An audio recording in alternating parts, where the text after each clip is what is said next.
पारिवारिक कुरीतियां एक अभिशाप। दिसंबर का महीना था, ठंडी हवा चल रही थी। सुबह का समय था और अच्छी धूप खिली हुई थी। सरला देवी अपने घर के बाहर बैठकर अपनी गायों को चारा खिला रही थीं। तभी दरवाजे पर एक कमजोर सी महिला आकर खड़ी हो गई। दरवाजा बड़ा और भव्य था, जिसके बाहर खड़े होकर उसने धीमे स्वर में कहा, माई, खाने को रोटी है क्या? कोई काम हो तो बता दीजिए, मैं कर दूंगी। बदले में कुछ खाने को दे दीजिए। सरला देवी ने नजर उठाकर देखा तो पाया कि वह महिला काफी कमजोर दिखाई दे रही थी। उसके चेहरे पर थकावट झलक रही थी, जैसे वह कई दिनों से भूखी हो। परंतु उसके फटे पुराने कपड़े साफ सुथरे थे, जिससे साफ प्रतीत हो रहा था कि वह कोई पेशेवर भिखारन नहीं है। सरला देवी ने दरबान से कहकर उस महिला को अंदर बुलवाया। महिला अंदर आई और संकोच के साथ बैठ गई। थोड़ी ही देर में सरला देवी ने उसे रोटी, गुड़ और पानी भिजवा दिया। वह महिला जल्दी जल्दी रोटी खाने लगी।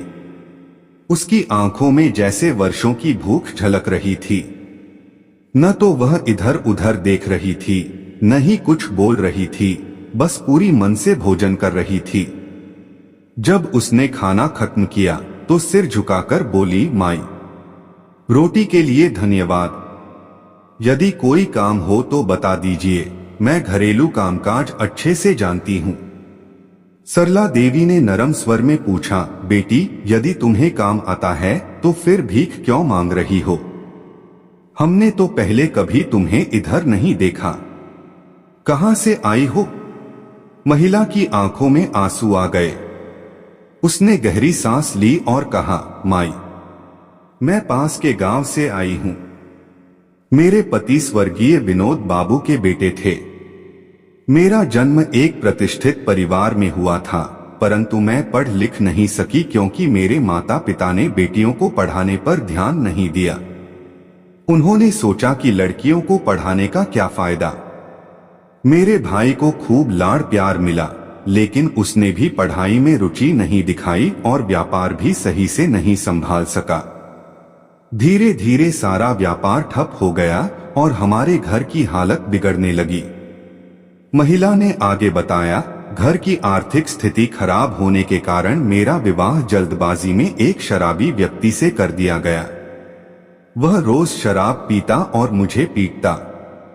धीरे धीरे उसने घर का सारा सामान बेच दिया और आखिरकार एक दिन नशे की हालत में सड़क हादसे में उसकी मौत हो गई।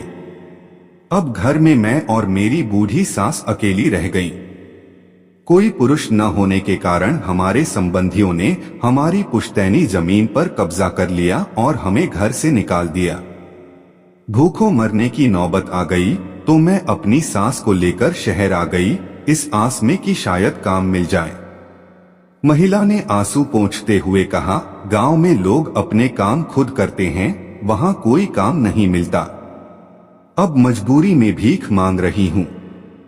सोचती हूं कि अगर कहीं घर का काम मिल जाए तो मैं और मेरी सास 2 वक्त का खाना खा सकें। यह सब सुनकर सरला देवी का परिवार भी भावुक हो गया। तभी सरला देवी ने अपनी बहुओं और बेटों से कहा, देखो, यही होता है जब बच्चों को लाड़ प्यार में कुछ सिखाया न जाए। बेटे बेटियों में भेदभाव करना, पढ़ाई लिखाई से दूर रखना, यह सब जीवन में कितना बड़ा अभिशाप बन जाता है। शराब और नशा पूरे घर को तबाह कर देता है। और जब परिवार कमजोर हो जाता है तो अपने ही रिश्तेदार धोखा देने लगते हैं। हमें बच्चों को सही शिक्षा और अच्छे संस्कार देने चाहिए ताकि उनका भविष्य सुरक्षित रहे। फिर सरला देवी ने उस महिला से कहा, बेटी, क्या तुम्हें गायों की देखभाल करना आता है? महिला ने तुरंत कहा, हाँ माई, मैं गायों की सेवा कर सकती हूँ। सरला देवी ने मुस्कुराते हुए कहा, ठीक है, आज से तुम हमारे घर की गायों की सेवा किया करो। बदले में मैं तुम्हें और तुम्हारी सास को 3 वक्त का खाना और महीने के अंत में 2000 रुपए दूंगी। महिला की आंखों से खुशी के आंसू बहने लगे। उसने रोते हुए सरला देवी के पैर छू लिए और कहा, माई, मैं आपको कभी शिकायत का मौका नहीं दूंगी। आपने मेरी और मेरी सास की भूख मिटाकर मुझ पर बहुत बड़ा उपकार किया है। सरला देवी ने उसे आशीर्वाद देते हुए कहा, बेटी, मेहनत करो और ईमानदारी से काम करो।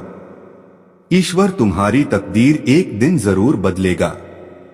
दोस्तों, इस प्रकार सरला देवी ने न केवल उस महिला का सहारा बनकर उसकी भूख मिटाई, बल्कि समाज के लिए एक गहरी सीख भी दी। बेटा बेटी में भेदभाव, नशा और परिवार में दरार एक दिन पूरे घर को तबाह कर देती है। और इस तरह पारिवारिक कुरीतियों का यह अभिशाप उस महिला के जीवन में एक नई रोशनी के रूप में समाप्त हुआ। उस महिला के नई रोशनी के साथ ये कहानी यहीं समाप्त होती है। उम्मीद करता हूं कि आपको ये कहानी पसंद आई होगी।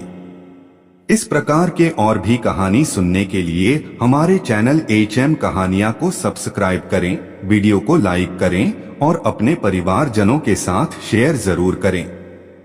मिलते हैं फिर एक नई कहानी के साथ। धन्यवाद।